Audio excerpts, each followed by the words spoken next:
Do you know how to talk about the things you do in the kitchen? Today, you will learn 25 easy English sentences for preparing food, cooking, eating, and cleaning up. Let's begin. Oh, thank goodness. That's useful, Eleanor. I love cooking, but I often don't know the English words for what I'm doing. That is completely normal, Marcus. We use a lot of very specific verbs in the kitchen, but they are easy to learn once we break them down. So let's start right at the beginning, before we even touch any food. We are at the sink, and the first thing we do is, I wash my hands. Right. Hygiene first. I wash my hands. Simple. And then I guess we need to prepare the ingredients, like if we have some carrots or peppers. Exactly. Next, we clean the food. Listeners, listen to this action. I wash the vegetables. And if we are making something with potatoes, we have to take the skin off first, right? So we say, I peel the potatoes. Well, wait. I have a question about the next step. Sometimes I hear people say cut, and other times they say chop. What is the difference really between those two? That is a very common question. Cut is a general word for using a knife. For example, I cut the onions. But chop is more specific. Chop means to cut something into smaller pieces, usually with many quick cuts. So we say, I chop the vegetables. Ah, okay. I see. So cutting is just the basic action, but chopping is making them into those little bite-sized pieces. That makes a lot of sense. Precisely. Now, let's practice these first few preparation phrases. Listeners, I will describe a situation and you try to say the sentence during the pause. Then Marcus will give the correct model. First, the vegetables are dirty. What do you do first? I wash the vegetables. Good. Now you need to take the skin off the potatoes before cooking.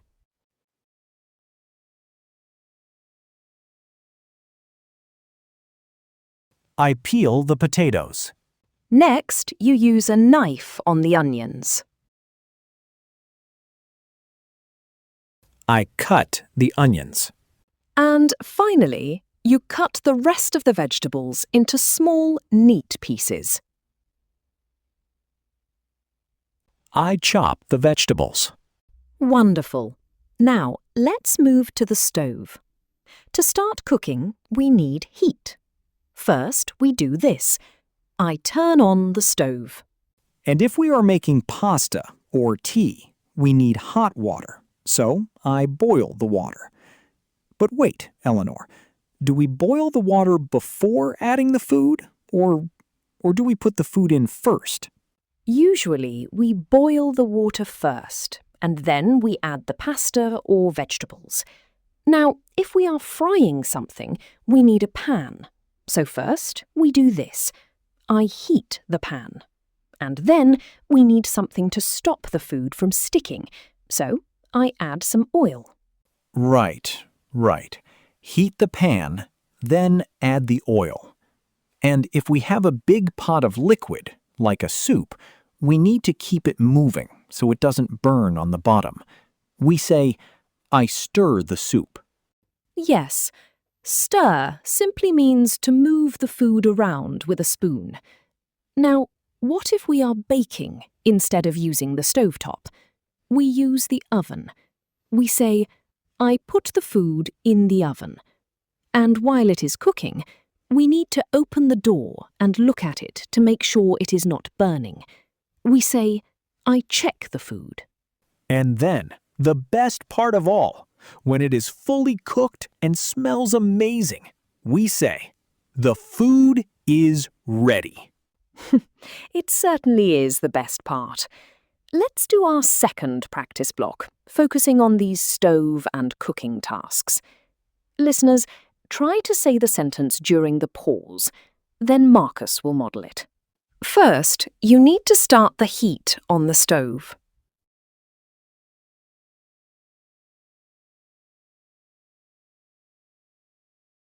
I turn on the stove.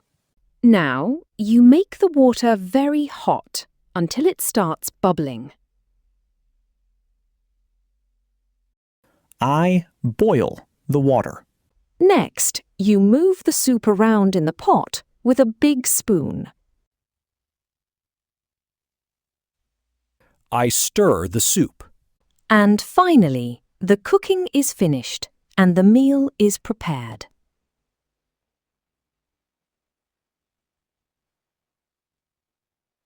The food is ready. Now let's cook together. Listeners, try to say Marcus's sentence before he does. We will prepare a simple soup and a hot dish. I'll start us off. We have some fresh carrots and potatoes on the counter, Marcus. What's first? I wash the vegetables. Great. Now the potatoes have thick brown skin. What do we do to them? I peel the potatoes. Excellent. Now we are ready to use the stove. What do we turn on before we start cooking? I turn on the stove. Now we put our frying pan on the heat. What are we doing to the pan? I heat the pan. We add a little oil so the food doesn't stick to the pan. I add some oil. And while our soup is simmering in the other pot, we must keep it moving.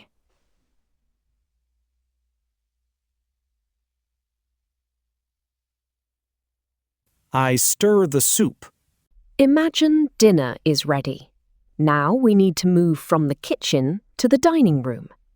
To prepare the table for eating, we use this phrase: I set the table. Right. So that means getting everything ready. And specifically, we need to put the dishes down. So I put the plates on the table. But, Eleanor, once we sit down, what if the food needs more seasoning? What can I say when I want someone to give me the salt? You can ask very politely, like this: Can you pass me the salt? It's a great phrase to use at any dinner table. Oh, that is very polite and easy. Can you pass me the salt? I like that. And if you are a good host, you might want to offer your guest some more food. You can say, would you like some more? Oh, yes, please. I mean, if it tastes good, I will definitely say, this tastes delicious. But we must be careful if it just came out of the pot, right? We should say, be careful, it is hot. Yes, safety first, even at the table.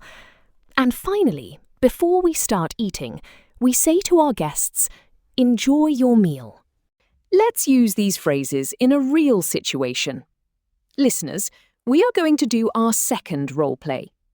Imagine Marcus and I are sitting down for dinner.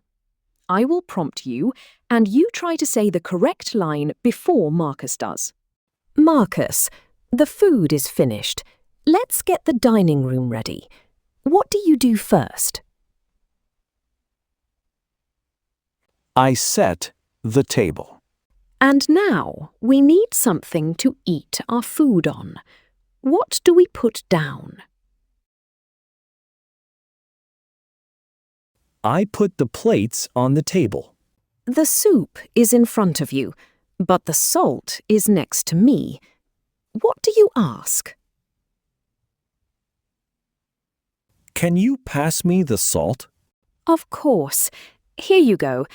Oh, and Marcus, the soup is fresh off the stove. What do you say to warn me?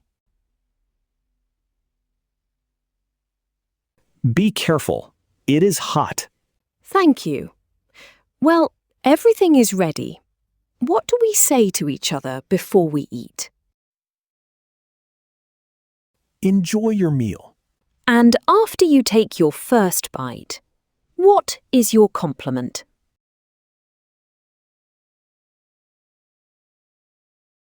This tastes delicious.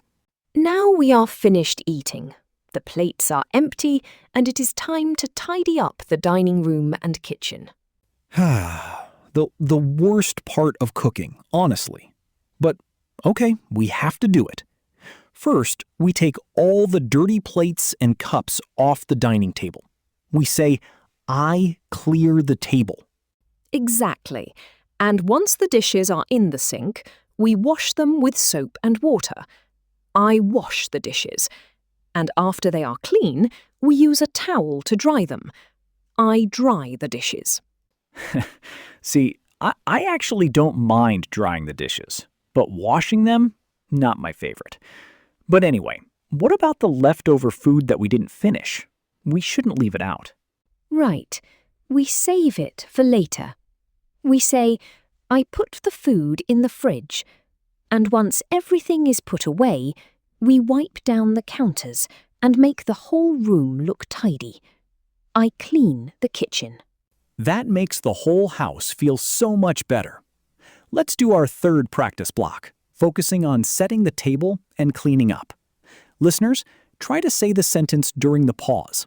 Then I will model it. First, you prepare the table with forks, knives, and cups before eating. I set the table. You want someone to hand you the salt shaker. Can you pass me the salt? Next, after eating, you take the dirty plates off the dining table. I clear the table. And finally, you clean those dirty plates in the sink. I wash the dishes. Excellent work. Now, to finish our lesson today, we have a final speaking challenge. I will describe 3 common kitchen situations. Listeners, try to say the correct sentence during the pause, and then Marcus will repeat the correct answer once. Challenge 1. You put water in a pot and make it hot.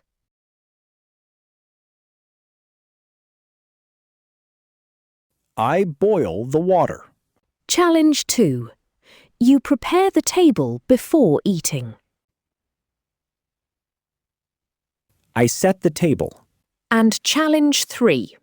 You save the remaining food for later. I put the food in the fridge. Great job. Choose 3 kitchen sentences from today's lesson and practice them again. Then continue with our restaurant and cafe English lesson. Bye, everyone. Bye-bye, everyone.